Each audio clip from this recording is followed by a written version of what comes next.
Good evening, good day, good morning. Wherever you are watching this channel right now, I say welcome. And welcome back to the book The Last Elf. Today I'm reading the second chapter of this book. Chapter 2. Dawn was grey, as dawn always are. Thin strips of light filtered in between the logs of the shack, and through the coils of smoke that still rose from the embers of the fire. The little elf awoke with a curious sensation. For a moment he didn't understand it, and then it came to him. He wasn't cold, he wasn't starving, and his feet weren't wet. Life could be wonderful. And the human hadn't eaten him yet, either. The little elf cheerfully got up. He was wrapped in a shawl made of real wool. It was coarse, grayish wool, more holes than wool, really, but wool nonetheless. The human had covered him up. That was why he wasn't cold. He wondered why the human had bothered. Perhaps if he caught a cold, he wouldn't be as good to eat. The human was already awake. She was tinkering with the embers, using a kind of tiny pole to put some of them into a perforated iron ball that held straw and a big piece of seasoned wood. The entire operation struck the little elf as hugely idiotic, which is to say exquisitely human. He said nothing, but just handed back the shawl. "You can keep it," the human muttered. "You were shivering last night." The human hung the ball of smoking iron on a pole, covered it with treated leather, and slung it over her shoulder.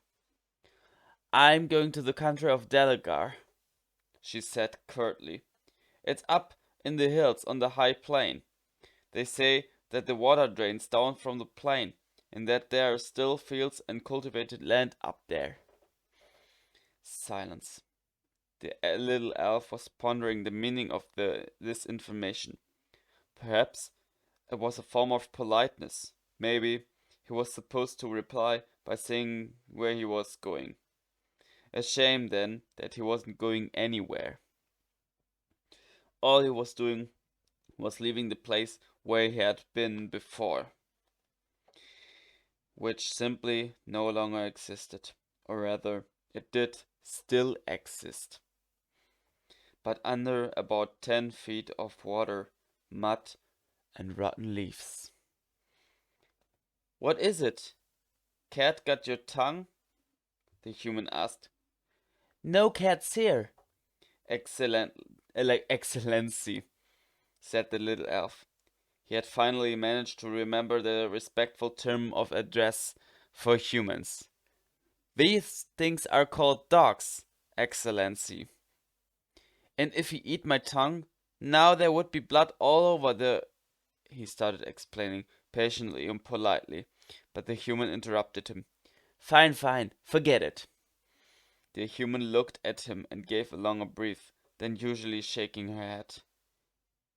"Maybe the intelligence and the magic arrive later on, like wisdom teeth." "Like what?" "Your Highness?" asked the little elf, alarmed by the word teeth. If only he could leave been sure which polite address if only he could have been sure which polite address was the correct one. "These teeth here at the back, the ones that come after all the others." The human showed him it was a terrible idea. The little elf started crying again. "You said you're not eating me, your majesty," he sobbed. The human gave that long breath again. "You're right. I did say that," she replied. "So there's nothing to be done. I can't eat you now." She snapped her fingers at the dog and set off for the door. The little elf felt sad. Crazy and unpredictable though she might have been, the human was at least someone. It was better than being alone. The little elf's heart tightened, and he felt sadness filling everything up, as darkness does when night falls. The door was big and made of ill-fitting, badly connected pinewood planks, but it had sound bronze hinges. This shack must have belonged to some hunters or furriers, said the human, not simply charcoal burners.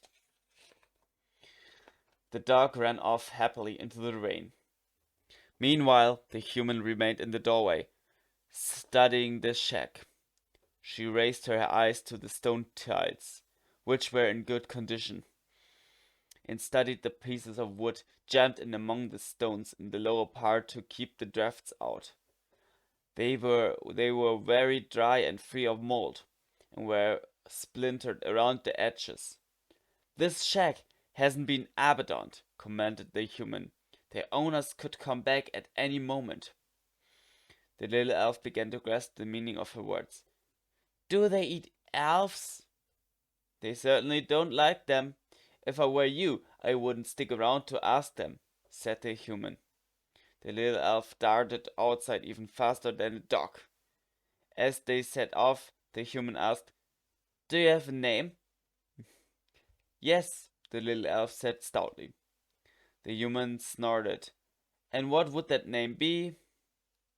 Grandmother's lesson in human grammar started to return to him. No, not would be. Would be is for uncertain things, and a name is a certain thing. So you must ask not what it would be, Excellency, but what it be. And what is that name? Yelled the woman, making the little elf start. Fine, fine, I won't shout anymore. I promise. Don't start crying. I won't shout, and I won't eat you. What's your name? Josh Krungsquarkil Jolnastrink. Can you repeat that? Asked the human. Yes, of course I can, confirmed the little elf smugly. The human sighed. Repeat, she said. Josh Krungsquarkil Jolnastrink. And do you have a short form of that? I certainly do. A pause, and the human breathed in that funny way again. Conversation with them really was torture. Grandma had said so. And what is that short form? Josh Krunk Squackle Jonas 3. Of course, said the human, who suddenly seemed awfully tired. I'll call you Josh, she concluded. I must have done something terrible in an earlier life, and I'm paying for it now, she muttered. At least that meant something. The little elf thought that was why the human was so mad and stupid. It had taken her 8 questions just to find out his name. My name's Saria, said the woman. Josh hurried after her, happy with this introduction. What's the dog's name? He asked. It hasn't got a name, the woman replied. It's called Dog, and that's that. It's a short sound, and I didn't have to look very far to find it. Instruct the little elf as impossibly said that a creature should remain unnamed, identified only by a common noun, like a tree or a chair. But he had experienced the woman's unpredictable rage, so he decided to keep his observations to himself. Anyway, he wouldn't leave the creature without a name. He would give it a name in his head. But he would have to be careful. You don't just choose names at random. A name is a name, a major responsibility. The rain went on falling. They made slow progress because of the mud. The woman's legs were longer than his. Josh Kroon's Squawkle String had to run to keep up with her, and he was terribly tired. By now he was hardly afraid of the dog at all, and a couple of times he had even dared to touch it, to lean his body against it. The dog had not objected. "You have enough of them things with yellow kernels?" the little elf asked discreetly. "I have one more corn cob, but I was planning on saving it for tonight." "If we dying in the mud before tonight, who eat the corn cob?" "Are you hungry now?" "Yes, no, not hungry now." "Well done, you learn fast. So learn this, if we eat the corn cob now, then tonight we'll have nothing. And that would be terrible. Perhaps the world come to an end before tonight. Perhaps we come to an end before tonight." "Shut up and walk. Use your breath to keep moving." I managed. No, I'm managing. No, I manage to do both together. Walk and talk about the corn cob. In fact, less tiring if we talk."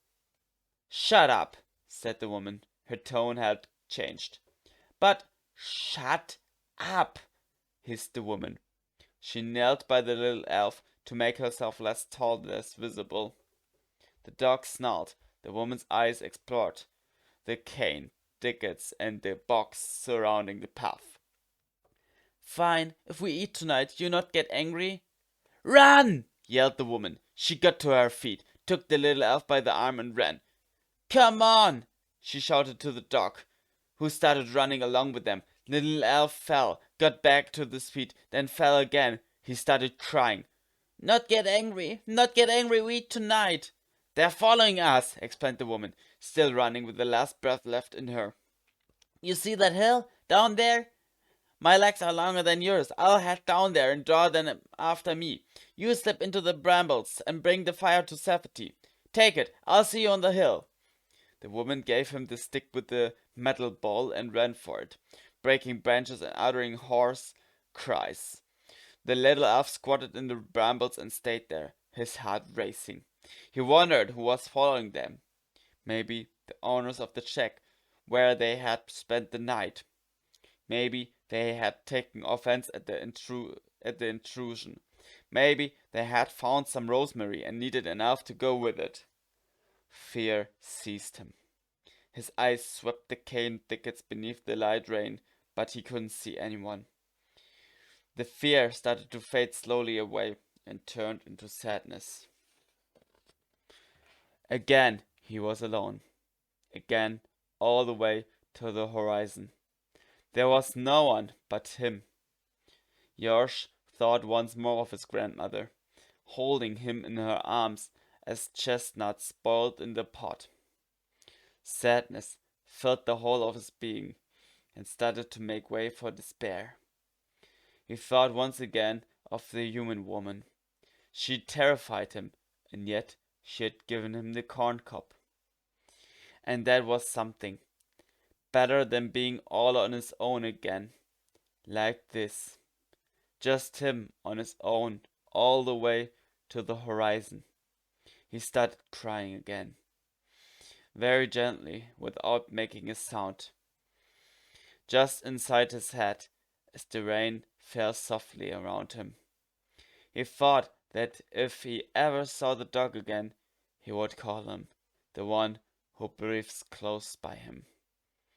But the woman had said that the dog needs a short name, and that wasn't one of those. Alright, that was chapter 2 of The Last Elf. See ya in the next video. And have a good day, good night, or good morning, wherever you watch this video from.